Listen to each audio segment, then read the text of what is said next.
We're here in one of the grandest old-growth forests in British Columbia, an ancient red cedar forest. And a lot of people have been asking, where's the situation with BC old-growth policy right now? This is early August in 2023.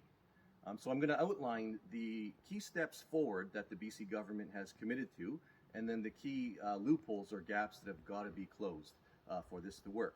These are some of the most spectacular ecosystems. These towering giants imbue in people a humility that is vital to develop a sustainable society to keep this planet flourishing. And old growth forests are vital for endangered species, for the climate, for First Nations cultures whose unceded territories these are, for clean water, for wild salmon, for the multi-billion-dollar tourism industry. But they've been decimated by over a century of industrial logging, and they're not replicated by the ensuing second growth tree plantations that they're being replaced with.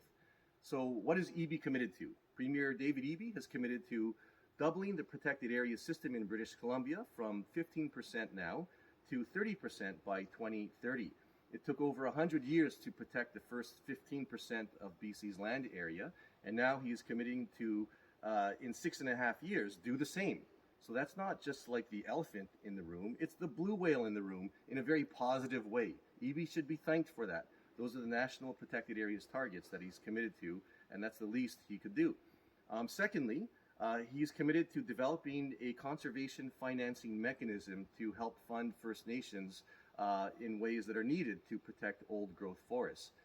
First Nations sustainable economic development is vital because there's an economic dependency on timber industry jobs and revenues in First Nations communities across British Columbia. That includes old growth on a major scale. It's everywhere. And in British Columbia, there's no way to establish a legislated land use change, including protected areas, unless First Nations are on board. In other words, the government can't just unilaterally save all the old growth forests. First Nations, whose territories they are in, need to be wanting to protect those areas as well. And it's vital that there's economic alternatives. Eby is committed to that. There's going to be a lot more funding coming very soon from the federal government, from the provincial government, and from philanthropic sources. Eby is also committed to developing a biodiversity and ecosystem health framework. That's basically a set of policies and eventual legislation that could conceivably put ecosystems first in all protected areas and forestry and land use decisions. This will be a game changer if they do it right. But there's several loopholes now that have got to get closed. One of them is that there's no commitment to ecosystem-based protection targets. If there are no legally binding targets set by science and traditional ecological knowledge for all ecosystem types, including that make forest productivity distinctions between the areas with big trees or small trees near the top of mountains or in bogs, then what'll happen is what's always been happening. They're going to save the small trees and save the alpine and keep logging the big trees. Second loophole is that conservation financing has got to be directed towards the economy. First Nations businesses in tourism, clean energy, sustainable seafood, value-added second growth, instead of just for capacity and stewardship and data and monitoring needs, much as those are important.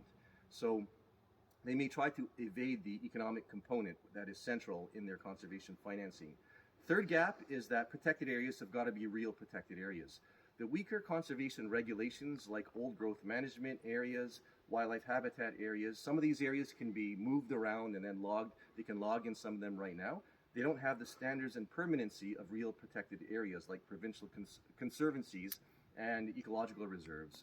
And fourthly, there's got to be interim funding, basically a solutions-based support for First Nations deferral of logging in old growth forests if they're going to not take an economic hit in terms of jobs and revenues while land use planning occurs and protected areas planning occurs before new legislated protected areas. So if we move forward with Eby's commitments and then close those gaps, then we'll see the critical move forward to save these magnificent, most at-risk ecosystems in BC. The BC government's at a crossroads. They can do this right or they can fumble it. And we're at a critical time, so we need your voices.